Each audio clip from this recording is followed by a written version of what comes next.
Hello, hi guys! Magandang hapon sa inyo lahat. This is Gino Rodriguez from my Sagari channel, a feed healer o Zomata So ngayong hapon na tatigyan natin na nagsabihin sa'yo ng ating mga gabay. So this is weekly gabay for the month of March 8 hanggang March 14 for the sign of Aries. So Aries, welcome to my channel. Ano kayang messages, advices ng spirit guides ang ating masasaga for today's video? Kanina ba kayang energy o kaganapan sa buhay ng mga Aries ang ating mga hagilap? So guys, this reading is a general reading lamang. Hindi lahat makaka-resonate. Kunin lamang po ang makaka-relate sa inyo and comment down below kung kaninong energy ang ating nasagap. And of course, don't forget to like and subscribe my channel and hit the notification bell for more videos of later. Kasi maraming salamat po sa mga walang sawang pag-support sa aking channel. Lalong-lalo na yung hindi nag-skip ng ads na way pagpalain kayo ng Diyos at may kapal siksik-liglig na gumapong nabiyayang manang balik sa inyo. So guys, let's see what is the messages, advices ng spirit guys ang ating masasaga for today's video. Let's see. Angel Spirit messages given information for a weekly gabay for the month of March 8 hanggang March 14 for the sign of Aries. Tingnan natin ang nagsabi sa ng ating mga baraha. Angel Spirit, let's give information. So there is an information with a temperance. So there is a solid foundation of perfect timing. So this is the moment na parang kumbaga magbibigay ng balance and healing sa iyo to. So let's see. Additional messages for the Three of Swords. So something painful, no? Kumbaga something it's either something a heart pain or something broken heart. So there's a pain rather because there's an information with the Four of Swords, no? Kumbaga kailangan mo ng something rest, no? Ipahinga, no? Makinig ka rin sa inner voice mo. There's an intuitions, guys, no? Kumbaga makinig ka sa gut feeling mo. So let's see additional messages for Angel Spirit. So there's an information with the Two of Wands, no? There's a choices, so there's a decision. So may mga bagay dito na kailangan mong pag-isipan. No, kailangan mo i-clear out. So, may mga bagay dito na talagang, di ba, i-analyze mo masyado or i-visualize mo.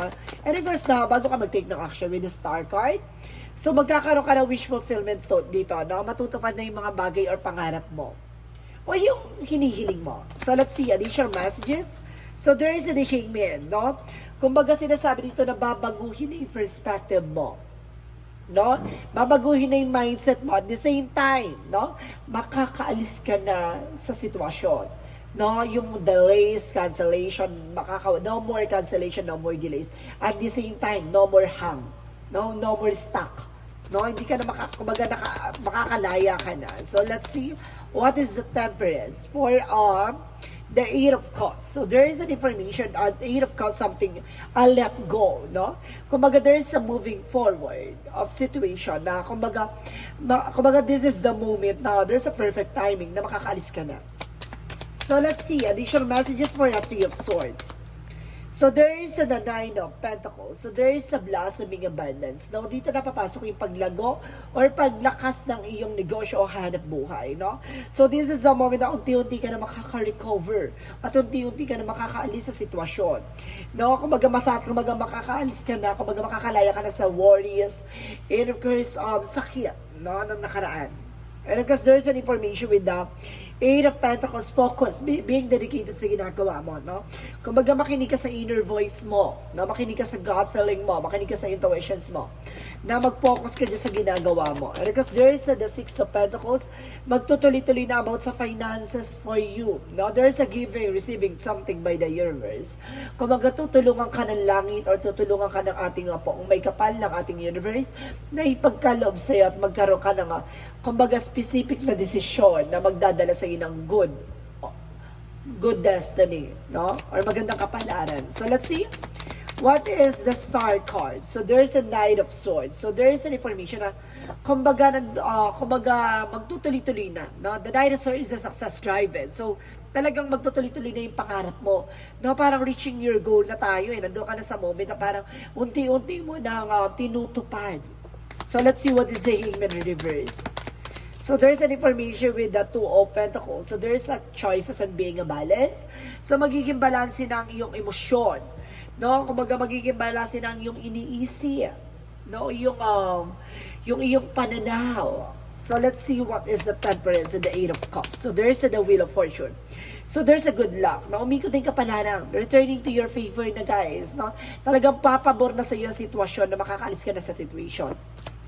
What is the Three of Swords? And of course, the Nine of Pentacles. So, there is the Empress card. So, there's a reverse. So, ibig sabihin dito, kumbaga ibabalik na yung sigla or gandang buhay or gandang hindi mo inakala, no? So, dahil nasaktan ka, di ba parang nasaktan na bigo iniwan, tapos nag-bloom, gano'n. Kumbaga, bumalik ulit yung alindog or something, yung ganda ng eksena mo, no? Parang gano'n, yung kailangan mong ipakita yung sinayang niya. So, let's see what is the Knight of, the Four of Wands, and of course, the Four of Swords, sorry. The Four of Swords and the Eight of Pentacles. So, there's an Ace of Cups. So, guys, kumaga, there is a love offer, no? It's either, kumaga, may asawa ka na, kumaga, babalik ang tamis ng pag-ibig. If you are single, kumaga, magkakaroon ka na something on yung new love life, no? If you are in separation, maaaring, kumaga, bumalik ang kilig at pagmamahalan. And of course, let's see what is the Two of Wands, and of course, the Six of Pentacles. So, there's the word call. So, there's a travel, guys, no?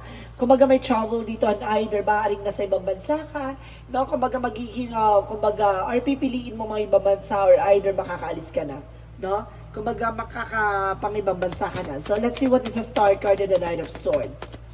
So, there's a decision. So, may mga bagay dito na parang nahihirapan ka mag-desisyon or nahihirapan ka mag-isip or nahihirapan ka buo ng plano. Pero at the end of the time, kumbaga bibilis din yan at makukuha mo yung talagang yung gusto mong makuha. So, let's see what is the Hangman in reverse and of course the Two of Pentacles. So, there's the Four of Pentacles. Protect your power, protect your energy. Protection mo yung sarili mo. Protection mo yung love life mo. Protection mo yung finances mo. Maging balanse ka at maging, kumbaga, kalmado, no? Sa mga plano mo sa buhay. So, let's see what is the outcome. Ang outcome for you is the Page of Pentacles. So, there is an information with an investment. So, kailangan marunong ka kung saan ka mag-i-invest. So, kung saan ka magpupundar ng, or magpupuno ng iyong pinaghirapan, no? Kailangan, kumbaga, kailangan pag-iisipan mo kung ano yung gusto mong i-manifest. So, let's see what is additional messages for the Moon card. So, there is a truth reveal and something dream coming true. So, talaga ngayon, kumbaga, ang pinaka-outcome of this story is, kumbaga, investment on your own. And of course, a dream coming true of land. So, there's a soul plans. And of course, life purpose. This is a life purpose. So, let's see what is additional messages for career. Pagdating sa career, there's a Six of Cups. So, there's a friend or something, kumbaga, nagdulot sa'yo ng financial loss or crisis. Mayroong taong or kaibigan mo may utang sa'yo or family related. No? Pero kasi doon ka nagipit. Pero kasi sinasabi dito with the Page of Cups, kumbaga, makinig ka sa intuitions mo. No? Meron ditong sinasabi na may nagdulot ng pagkahirap or kahirapan mo na about sa nakaraan mo. It's either related sa'yo, asawa mo, or either a friend mo. No? So let's see additional messages for love life. For love life, there's a death card. So, there's an ending and a new beginning. And of course, the Seven of Pentacles at harvest time.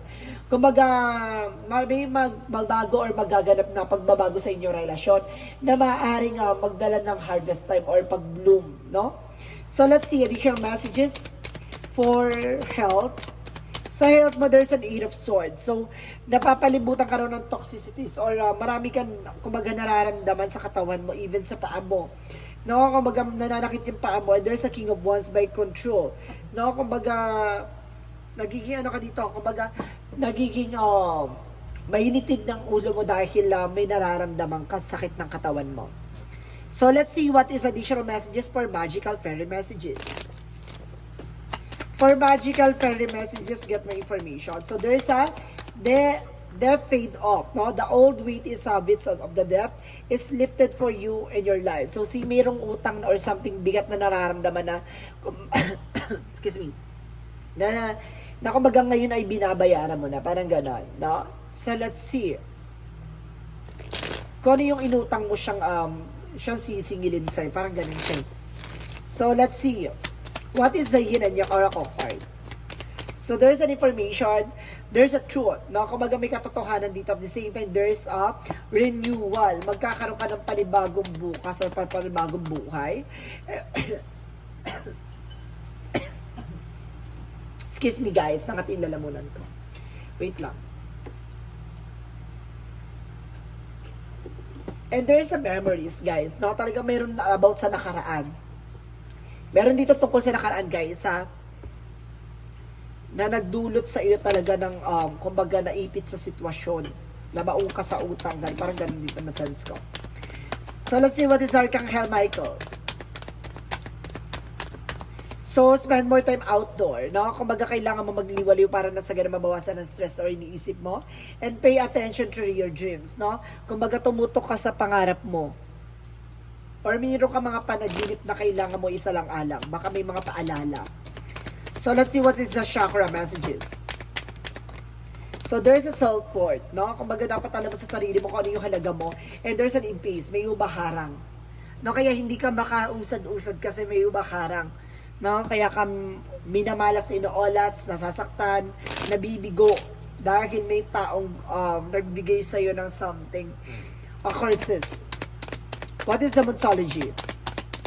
For Monsology, there's a balance in spiritual and practicality. So, kailangan mo maging balance sa spiritual. Kasi mamaya, kumbaga nandun naman yung sipag mo, pero bakit hindi ka makausan, hindi ka makabangon? Kasi there's a spiritual problem, no? May curses kasi nakakibat, and it's time to release. So, it's time to release negativity. So, yun yung kailangan mo alisin, yun mga negatibo. And don't let past hold you back. No, wag mo na rin balik-balikan yung nakaraan. Nangyari na yun. So, let's see additional messages for Angel Spirit Cards. And there's a book, no? Kumbaga sinasabi dito na marami kang matututunan na, kasi parang darating yung araw na, kumbaga yung pahina mo na yung babasahin sa eksena na to. And there's a counseling. So, kailangan mo makinig sa inner voice mo or something advices. And there's a leadership, no? Take charge of the situation, no? Kumbaga, you need to take an action, pamunuan mo, solusyonan mo. Kasi ikaw lang yung gagawa ng bagay na ikabubuti mo, no? Ikaw yung makakaalis sa sarili mo, sa sitwasyon mo. And there is a 7-star sister. So there is an information na kumbaga there's a creation, no? Kumbaga may mga bagay talagang ibibigay sa'yo at may mga bagay na kailangan mong gawin at gamitin mo yung pagiging creativity mo para makapag-create ka ng isang bagay na makakatulong sa'yo. And there's an information with the courageous peony for let yourself be seen. Hayaan mo yung sarili mo yung makatuklas or makakita ng mga bagay na dapat mong gawin. No? So, let's see what is Archangel Raphael. Archangel Raphael messages for you is ask your body for massage, no? Kailangan mo ng massage o kailangan mo ng humingi ng something, massage therapies, no? And because there's a relationship, so mayroon ka ugnayan din sa relasyon. And there's an information with an acceptance, no?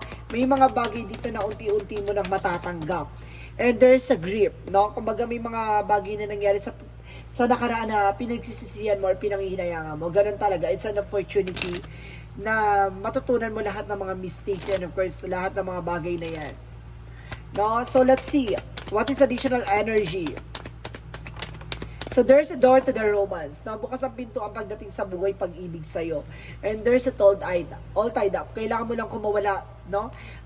No, mula sa pagkagapos, no, kaya hindi ka makakilos and there's an indecision, no, kumbaga nahihirapan ka pang mag-decision as of now.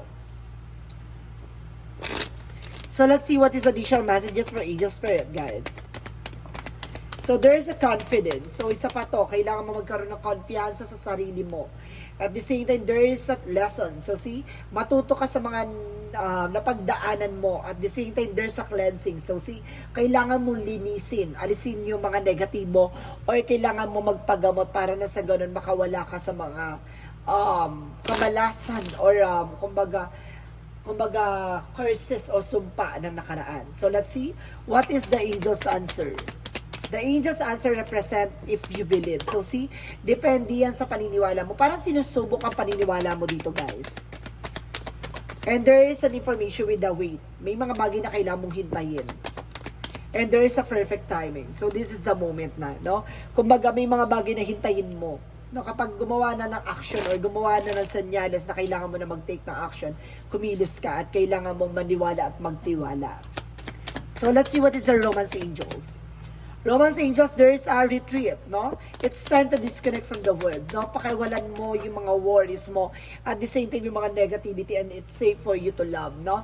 Kapag nagmamahal ka kasi parang confident ka na lahat ng mga bagay na kaya mong gawin. So let's see what is the Jesus loving quotes. Sinasabi ni Jesus dito, heal the sick that they're in and say unto them, the kingdom of God is coming to you. So see, pagagalingin ka ng ating Panginoon, buhat ng iyong mga karamdaman na nararanasan, mga sakit na nakaraan. So may mga bagay dyan na ihilumin niya ng ating Panginoon. So let's see what is the angel's number. There's a 222, I am a balance. So kailangan mo maging balanse, no? Maging balanse, trust that the seeds of your thoughts are growing as you are nourishing them with words and feeling and action. So see, kung ano yung tinanim mo siyang aanihin mo. Yung sinasabi ko kanina pa, na lahat ng mga bagay na ginagawa mo ay kumbaga may kaakibat yan na mabuti or masama. So ibig sabihin, maniwala at magtiwala ka sa karma. So let's see, what is the messages of life? So there's a trusting. So see, talaga ipagkatiwala. Today, I trust in God no matter what happens. As my day unfold, I will remember to remain in harmony. I will maintain my sense of humor and I will keep on focusing on God. Love for me in this way, I will minimize drama and increase my spiritual side and strength, no? Kumbaga talagang pinapalakas at pinapatibay ang iyong paniniwala at pagtitiwala, no? Kumbaga sinusubukan ka dito. Kaya kailangan kumbaga kung ano man yung mga bagay na yan ay kailangan mong ipagkatiwala sa ating Panginoon. So guys, this is a weekly gabay for the month of March 8 hanggang March 14 for the sign of Aries. So Aries, maraming salamat for this wonderful reading. So this reading is a general reading lamang. Hindi lahat makaka-resonate. Kung hindi lamang pa makaka-relate sa inyo, and comment down below kung kaninong energy ang ating nasagap. And of course, don't forget to like and subscribe my channel and hit the notification bell for more videos on it. And of course, maraming salamat po sa mga walang sawang pagsuporta sa aking channel, lalo-lalo na yung hindi nag-skip ng naway pagpalain kayo ng Diyos na may kapal, siksik-liglig na gumapaw na biyaya manubalik sa inyo. And of course, madam, maraming salamat po and see you in the next video. Bye-bye and babush!